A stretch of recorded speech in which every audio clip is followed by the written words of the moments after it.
In medieval times, it was believed that the vision in the crystal was produced through the agency of an indwelling spirit, and therefore it was necessary to use some very potent spell to force this spirit to enter the stone. Many of these ancient spells have been preserved, and they contain a strange and incongruous mixture of religious and magical formulas. In one of these, dating from the end of the 15th century, after a recitation of a long and rambling conjuration, we read, "And e'en ask ye child, if he seeth anything, and if no, let the minister begin his conjuration again." As usual, the scrying was done by a child, the conjuration being spoken by the minister. An important part of the conjuration consisted in the repetition of a number of divine names, most of them originally Hebrew, but so much corrupted by reciters who did not know their meaning that it is now exceedingly difficult to interpret them correctly. A proof that this form of magic was often regarded as quite compatible with religion is offered us in a passage from a 16th century manuscript where we read that the crystal should be laid on the altar on the side that the gospel is read on, and let the priest say a mass on the same side. If the conjuration is successful, the same manuscript tells us that these angels, being once appeared, will not depart with glass or stone until the sun be set, except you license them. It also seems that scrying was looked upon as a special gift, only granted to a favored few as a peculiar privilege, and we read that prayer and a good belief prevailed much, for faith is the key to this and all other works, and without it nothing can be effected. The child's scryer, either maid or boy, should not be more than 12 years old. That a certain religious spirit, however mistaken, often animated the crystal gazers of the 16th century is shown in the case of the speculator of John A. Windor, who confessed that when he led an impure life, the demons would not appear to him in his glass. He would then proceed to fumigate the apartment, as though believing that the very air was contaminated by the sins of the operator. We may hope that the seer was not content with this, but also tried to reform his evil ways. Another scryer, a woman named Sarah Skellhorn, declared that the spirits that appeared to her in the glass would often follow her about the house from room to room, so that she at last became weary of their presence. Both of these scryers had regular employment, for it was quite customary for a gentleman to have a household seer, just as he would have a body physician if he could afford it. A 16th century work on magic, the Halenswang of Dr. Faustus, whose name has been immortalized for all ages by Goethe, gives very particular and detailed directions for the preparation and consecration of a crystal, whether glass or quartz. Faust asks his Mephistopheles whether such crystals can be made, and the spirit replies, "Yes, indeed, my Faust," and directs Faust to go on a Tuesday to a glassmaker and get the latter to form a glass. It was requisite that this work should be done in the hour of Mars, that is, in the 1st, 8th, 15th, or 22nd hour of Tuesday.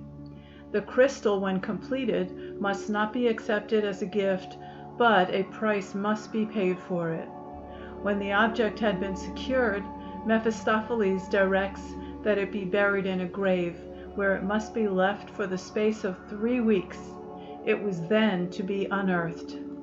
If a woman purchased it, she must bury it in a woman's grave. However, these preliminaries only served to prepare the crystal for the final consecration, as the mere material mass was regarded as inert and possessing no virtue until certain spirits were summoned to dwell within it. Mephistopheles confesses that he alone would not be powerful enough, and he directs Faust to call upon the spirits Azariel and Adadiel also. Faust is assured that the three spirits will show him in the crystal whatever he may wish to know. If anything has been stolen, the thief will appear. If anyone is suffering from disease, the character of his malady will be revealed, etc. Another way of preparing a crystal glass or mirror is given in the same work. After the glass has been bought, it is to be immersed in baptismal water in which a firstborn male child has been baptized, and therein it is to remain for 3 weeks. The water is then to be poured out over a grave, and the 6th chapter of the Revelation of St. John is to be read. Hereupon the following conjuration should be pronounced. O crystal, thou art a pure and tender virgin. Thou standest at one of the gates of heaven, that nothing may be hidden from thee. Thou standest under a cloud of heaven, that nothing may be hidden from thee. Whether in fields or meadows, whether master or servant, whether wife or maid, let this be said to thee in the name of God as a plea for thy help. The visions seen in crystal gazing were often supposed to be the work of evil spirits, seeking to seduce the souls of men by offering the promise of riches or by according them an unlawful glimpse into the future. Here, as in other magical operations, there was both white and black magic, recourse being had in some cases to good and in others to evil spirits. As an illustration of the latter practice, a 16th century writer relates that in the city of Nuremberg, sometime during the year 1530, a demon showed to a priest in a crystal the vision of a buried treasure. Believing in the truth of this vision, the priest went to the spot indicated, where he found an excavation in the form of a cavern, in the depths of which he could see a chest and a black dog lying alongside it. Eagerly the priest entered the cavern, hoping to possess himself of the treasure, but the top of the excavation caved in and he was crushed to death. The famous charlatan Dr. D, who was for a time a prominent figure at the court of Emperor Rudolph II, was highly favored by Queen Elizabeth. The Queen visited him several times and even appears to have consulted him on political matters. In his diary, the doctor relates that the Queen called at his house shortly after his wife's death, which took place March 16, 1575. Of this visit he gives the following details. The Queen's Majesty, with her most honorable privy council, and other the lords and nobility, came purposely to have visited my library, but finding that my wife was within 4 hours before buried out of the house, her Majesty refused to come in, but willed to fetch my glass so famous, and to show unto her some of the properties of it, which I did.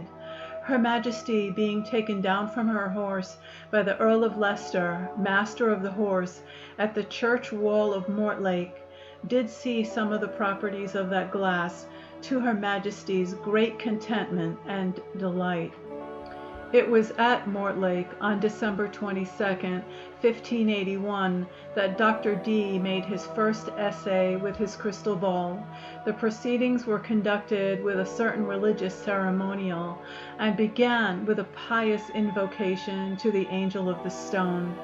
This celestial being soon graciously deigned to manifest himself in the stone, and, presumably by the voice of the scryer, answered the questions put by those present. There can be little doubt that D used more than one crystal in the course of his experiments. That now in the British Museum is of Cairngorm, or smoky quartz.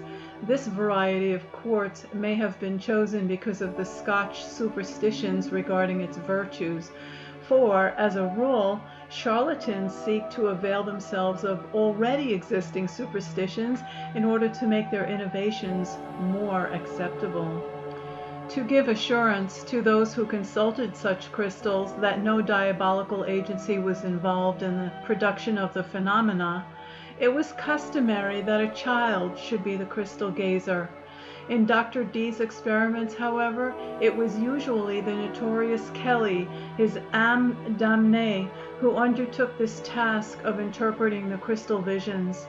The description given by D of a little girl who frequently acted as the intermediary of the higher powers suggests one of the fanciful creations of our great novelist Hawthorne. Her mystic name was Madimi, and she is depicted as a pretty girl about 8 years old and with long flowing hair. To make her appearance more conspicuous, she was attired in a silk dress with chatoyant effects in red and green. At times, during the seances, this gay little figure could be seen flitting about the study, rendered even more whimsical and strange from its contrast with the piles of dusty old books, the curiosities, and the magical instruments collected there. This visionary maiden, Madimi, of whom D relates so much in his diary, was apparently a child of fancy, a creation of Kelly's fertile brain. The diary is somewhat obscure in this particular and easily misunderstood, but there can be little doubt that where Madimi is represented as speaking, it is Kelly's voice that transmits to D her revelations. One passage, often overlooked, gives evidence of this. Madimi has appeared and is addressing her remarks to Kelly and to D by turns. Finally, D says, "I know you see me often, and I see you only by faith and imagination." To this, Madimi quickly retorts, pointing to E.K. Kelly, "That sight is perfecter than his." Evidently, we must understand this to signify something that Kelly has told D, for the latter's words show that he did not himself see the little fairy pointing to his friend. In many respects, little Madimi may recall another spiritual maiden of whom we heard much a few years ago, the sprightly little Indian spirit Bright Eyes, whose love for candy and jewelry was so very earthly. Not only the quality of the crystal had to be considered, but also its support and surroundings. Of this we have an interesting instance in the case of Dr. D's crystal.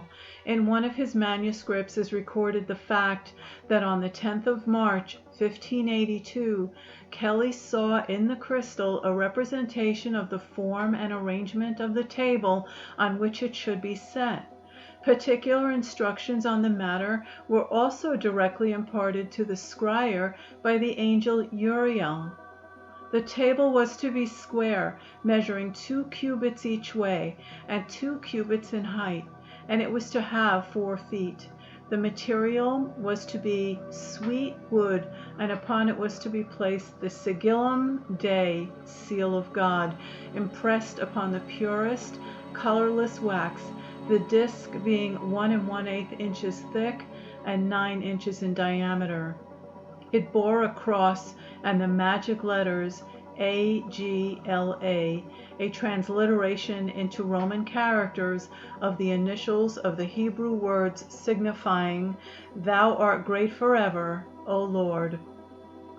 4 other and smaller seals were to be provided, one to be placed under each leg of the table, each of these seals being impressed with geometrical figures within or upon which were the 7 sacred names of God and the names of the 7 angels ruling the 7 planetary heavens: Zabothiel, Zedekiel, Madiniel, Semeliel, Sameshiel, Nogabiel, Korabiel, Kokabiel, and Levaniel, the angels, respectively, of Saturn, Jupiter, Mars, the Sun, Venus, Mercury, and the Moon.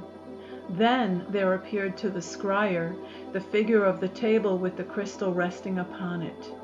Of this it is said, "Under the table did seem to be laid red silk to lie 4 square somewhat broader than the table, hanging down with 4 knops or tassels at the 4 corners thereof, Upon the uppermost red silk did seem to be set the stone with the frame, right over and upon the principal seal, saving that the said silk was between the one and the other. It therefore seems that the prejudice in favor of a black or at least a dark background for the crystal did not appeal to Dr. D, and indeed the effect of color may perhaps better serve to neutralize troublesome reflections than does black. The personages Kelly pretended to see in or around the magic crystal were described by him to Dr. D in the greatest detail, and this undoubtedly served to lend more reality and authority to their communications. As an illustration of Kelly's inventiveness in this matter, we may take his description of Nalvaj, a spirit that first appeared while the doctor and his famulus were in Krakow, April 10, 1584, and was subsequently a frequent visitor. The seer introduces his new control as follows. He hath a gown of white silk with a cape with 3 pendants with tassels on the end of them, all green. It is fur white and seemeth to shine with a wavering glittering. On his head is nothing, he hath no beard. His physiognomy is like the pictures of King Edward VI. His hair hangeth down 1/4 of the length of the cap, somewhat curling, yellow. He hath a rod or wand in his hand, almost as big as my little finger. It is of gold, and divided into 3 equal parts, with a brighter gold than the rest. He standeth upon his round table of crystal, or rather, mother of pearl. When reading the words spoken by Kelly and so carefully preserved by Dr. D, we are reminded, aside from the archaic turn of speech, of the minute descriptions so glibly given by modern mediums. It is true that lately in America the spirits of the former owners of the land, of the blameless aborigines, seem to have acquired a quasi-monopoly of the intercourse with the other world. Most of the early records of crystal gazing show conclusively enough that the images revealed in the stone were produced by the expectations, the hopes, or the fears of the gazer. In many cases, indeed, the vision is only prophetic because it determines the future conduct of the person who consults the stone. Fully persuaded that what has been seen must come to pass, he or she proceeds more or less consciously to make it happen, to fulfill the prediction. As an instance of this, we may take from an old German book the tale of a lovelorn maiden who seeks the aid of an enchantress to learn whether she will marry her lover, upon whom her parents look with disfavor. The mystic crystal is brought out, wrapped in a yellow handkerchief, and is placed in a green bowl beneath which is spread a blue cloth, the reflections from these different colors being probably calculated to stimulate the optic nerve and favor the appearance of some picture upon the polished surface of the crystal. The young girl, in rapt attention, looks long and earnestly. At last she cries out that she sees her own form and that of her lover. Both look pale and sad, and they appear to be about to set forth upon a long and perilous journey. For the lover wears riding boots and carries a brace of pistols. The girl is so terrified at the sight that she faints away. The sequel of this vision is a runaway match, and we can easily understand that when the lover proposed this adventure, the girl believed that it was written in the book of fate and willingly agreed to undertake it. The great humorous poem Hudibras, wherein all the foibles of the 17th century are castigated, does not fail to make mention of Dee and Kelly and their crystal. Of the sorcerer whose aid Hudibras seeks, we are told, he'd read Dee's prefaces before, the devil and Euclid o'er and o'er, and all the intrigues twixt him and Kelly, Lascus and the emperor, would tell ye. Kelly did all his feats upon the devil's looking glass, a stone, were playing with him at bo peep. He solved all problems ne'er so deep. In his experiments in crystal gazing, Dr. Dee evidently used more than one crystal, and did not, indeed, confine the operations of his scryer or scryers to brilliant spheres. In the collection of Horace Walpole at Strawberry Hill was a polished slab of black stone, obsidian, from Mexico. This came into the possession of Dr. Smith Pigott, and later, 1853, into that of Lord Londesborough. It is now in the collection of Prince Alexis Saltykov. Horace Walpole wrote a label for the stone, in which he says that it had long been owned by the Mordaunts, Earls of Peterborough, and was described in the catalogue of their collection as the black stone into which Dr. Dee used to call his spirits. Later it was owned by John Campbell, Duke of Argyll, who gave it to Horace Walpole. Undoubtedly, any polished surface, whether flat or convex, might serve the purpose of the scryer almost equally well. The possible advantage of a convex or a spherical form consists in the multiplying of the reflections and light points, so that the sight is induced to wander from point to point, and that forms and even motions are suggested by the superposition and combination of the various reflections. Often, too, a light point visible to one eye will not be so to the other, this sometimes provoking the phenomenon of binocular vision, which asserts itself for a moment or two, when the diverse images coalesce again, though imperfectly, giving an impression of movement. For one gifted with imagination and the natural quality of visualizing brain pictures, these shifting light points and the more or less definite and repeated reflections of surrounding objects offer abundant material out of which to construct lifelike pictures apparently seen in the crystal. That the brain pictures thus thrown out, so to speak, upon the crystal may or may not have a peculiar psychic value, other than their value as mere phenomena, depends upon the significance we are inclined to attribute to the processes of the subconscious intelligence. Of its existence, indeed, there can be no doubt, and many of our best thinkers incline to the belief that through it the narrow limits of our personality are occasionally transcended.